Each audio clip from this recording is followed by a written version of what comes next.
जम्मू कश्मीर के अंदर security alert है। सरहदों पर सूरत हाल पुरतनाव बनी है। मुसलसल फायरिंग का एक सिलसिला भी देखा है और इस फायरिंग के बीच ताज़ा तरीन सूरत हाल ये है कि एक बार फिर से सिक्योरिटी एजेंसियों की जानिब से खुफिया रिपोर्ट्स मिलने के बाद मुख्तलिफ जेलों के अंदर भी सिक्योरिटी बढ़ाई जा रही है।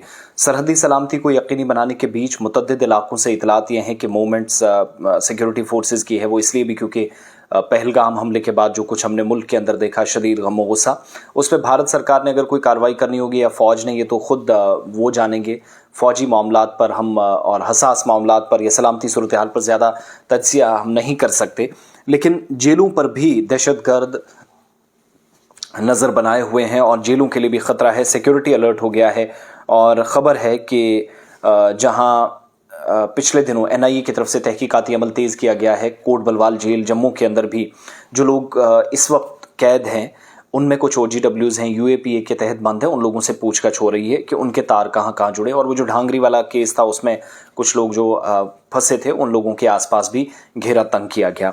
इन सब के बीच में श्रीनगर की सेंट्रल जेल में भी, जम्मू के अंदर भी दहशतगर्दाना हमलों की साजिश का अंदेशा है, खदशात हैं और मरकज़ के ज़ेर-ए-निज़ाम जम्मू कश्मीर में जेलों में खुफिया इतलात जो सिक्योरिटी एजेंसियों के पास हैं, दिफाई ज़राए भी इस बात की तस्दीक करते हैं, पुलिस अथॉरिटीज़ इस बात की तरफ इशारा करते हैं कि पुंछ के अंदर भी जहां पर आज सुबह सुबह एक कार्रवाई हुई, एक टिफ़िन मिला, उसके साथ IED, cylinder, trouser, brown tape में कुछ चीज़ें ऐड की होगी और उसके बाद रिपोर्ट्स इस तरफ भी इशारा करती हैं। जो खबरसां इदारे बहुत सारे, उन्होंने भी इस खबर को अब कर दिया है कि दहशतगर्दाना हमला हो सकता है, इसलिए सिक्योरिटी बढ़ा दी गई है। रिपोर्ट में खुफिया इनपुट्स का हवाला देते हुए बताया गया है कि दहशतगर्द जम्मू में कोट बलवाल जेल, श्रीनगर में सेंट्रल जेल को टारगेट कर सकते हैं। इन जेलों में बड़े सारे दहशतगर्दों को लेकर आज भी स्लीपर सेल्स के रुकन तक बंद हैं जिन पर कार्रवाइयां चल रही हैं, तो इसलिए खुफिया इतलात की बुनियाद पर जेलों के तहफ़्फ़ुज़ का जायज़ा लिया जा रहा है।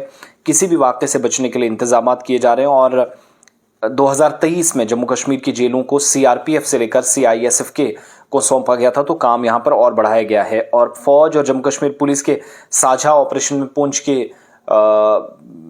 एक दूर दराज इलाका मरहूट का है, तो सुरनकोट तहसील में उस इलाके के अंदर जब कार्रवाई हुई तो उसके बाद से भी हम सरगर्मियां देख रहे थे। इधर राजौरी, पुंछ, नौशहरा, अपना मेंढर, कुपवाड़ा, नौगाम, उड़ी और इसी तरीके से बारामूला का इलाका, कुछ और एरियाज़ हैं जहां पर सरहद पार से मुसलसल 10 दिनों में फायरिंग हुई है। पहलगाम हमले में तकरीबन 2 दिन बाद जो सीज़ फायर वायलेशंस हमने देखी थी वो सिलसिला कंटिन्यू है। पुरतनाव सूरत हाल में गलत खबरों पर, तज्जियों और तबसरों पर और अफवाहबाजों पर कान धरने की ज़रूरत नहीं है। ना किसी को उल्टा सीधा कमेंट कीजिएगा और ना इस तरीके से डरिएगा। जब कुछ होगा तो तब हमें भी ये लग रहा, हमें पता ही नहीं चलेगा, सीधी सी जो बात है। हाँ, अगर हवा में व्यूअरशिप के लिए हम कहते रहें ये भी होगा ये भी होगा, तो वो बातें बिल्कुल हमें उल्टी पड़ सकती हैं।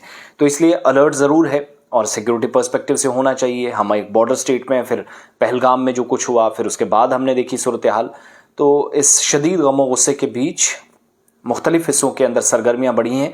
इंटरनेशनल बॉर्डर पर बार बार फायरिंग और लोग अब ज़ेरे ज़मीन बंकरों में मुंतकिल होना शुरू हो गए हैं। आपके इलाके की सूरत हाल क्या है, किस इलाके से हैं, ज़रूर तफसीलात कमेंट सेक्शन में हमारे साथ शेयर कीजिएगा। बहुत बहुत शुक्रिया।